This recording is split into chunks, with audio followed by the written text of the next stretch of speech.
Then they give us some Sesame Street nonsense. And that's when I realized that the fact that this show is associated with Sesame Street, it's no wonder it is such a dramaless production.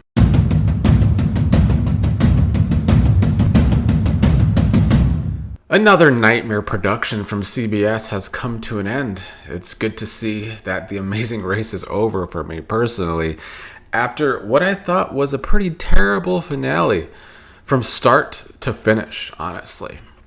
From the very beginning, I'm not going to lie to you all, as soon as I saw that Izzy and Paige were the team eliminated and not Joseph and Adam, my give a fuck for the episode completely deflated.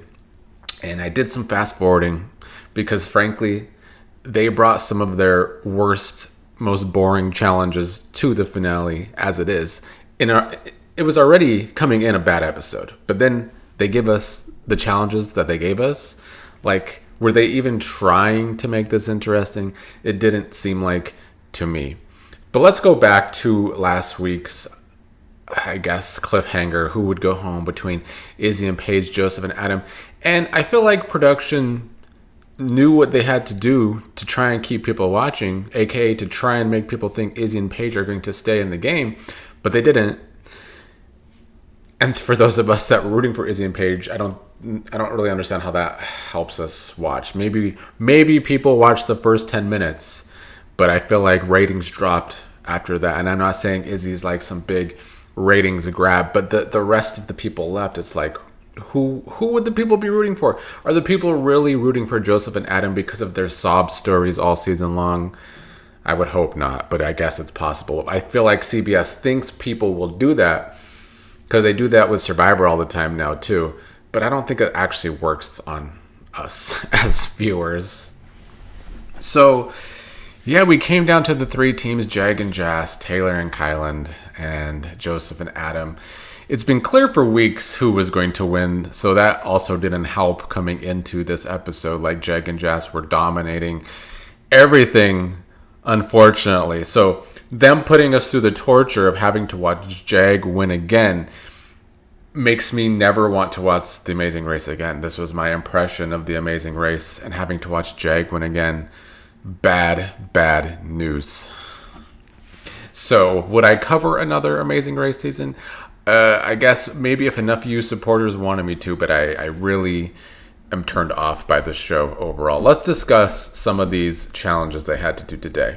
So, rappelling down the building, they're in New York, and I can understand how this might be fun to do, but I didn't really see it as fun television, and the edit that it got really wasn't like some exciting race. They're rappelling down this building so slowly, so I felt like the first challenge already started off on the wrong foot because it wasn't riveting television.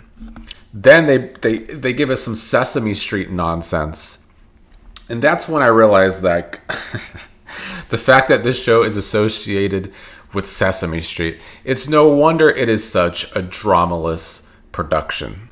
Like, truly a dramaless show. And then they're with the likes of Sesame Street. I mean, maybe this is supposed to be the family-friendly show from CBS, but CBS has made all of their reality shows too family-friendly, and frankly, it hasn't worked for the ratings, so I don't really understand that. So I didn't like that either. I was pretty turned off by the PBS Kids production. And then the big challenge is we're going to collect 16 bolts of fabric. Another boring challenge. So boring. The only obstacle that happened during this part of the race was, I guess, Jag and Jas's fabric getting caught in one of their wheels. Clearly didn't slow them down enough anyway. But outside of that, watching people try and mix and match the right fabric and then have to pick up these 16 things of fabric, I didn't like it.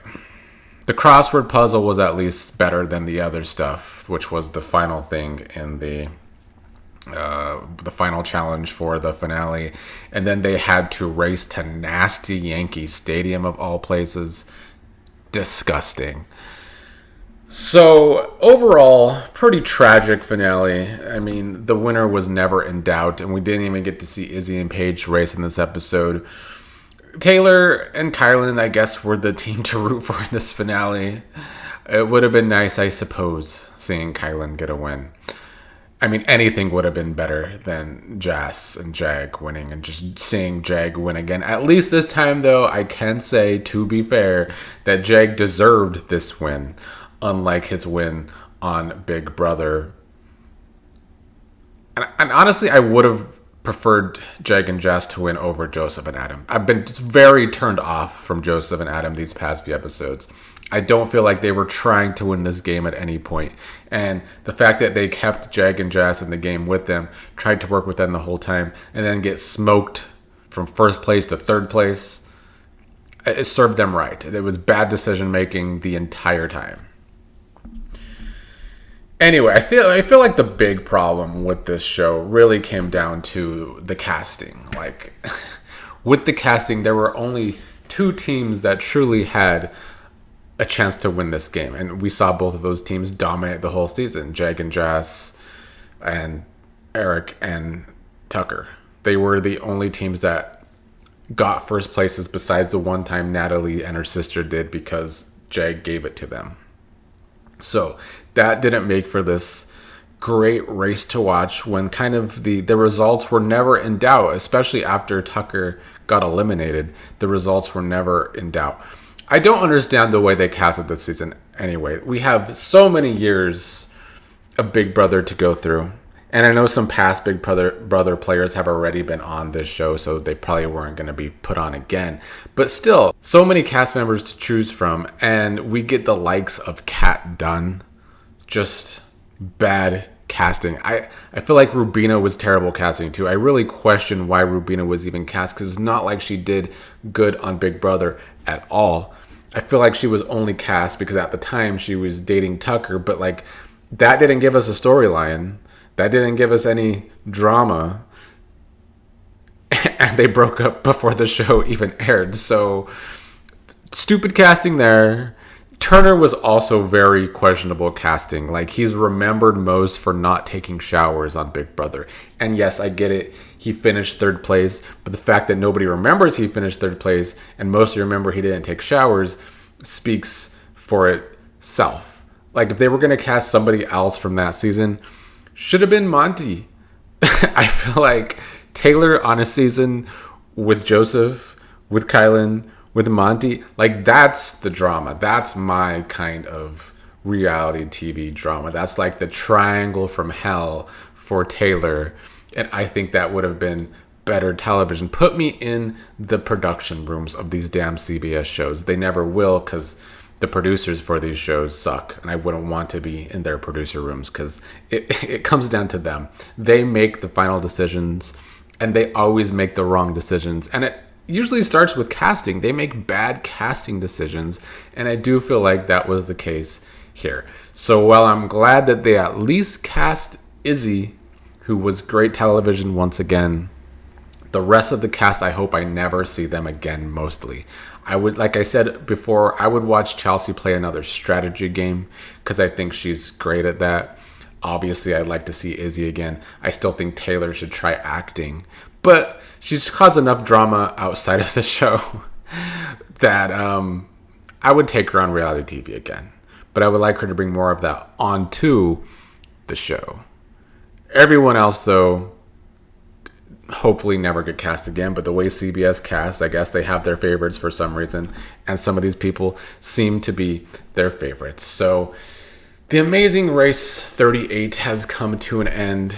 I was not impressed overall with the show, having hardly watched it before.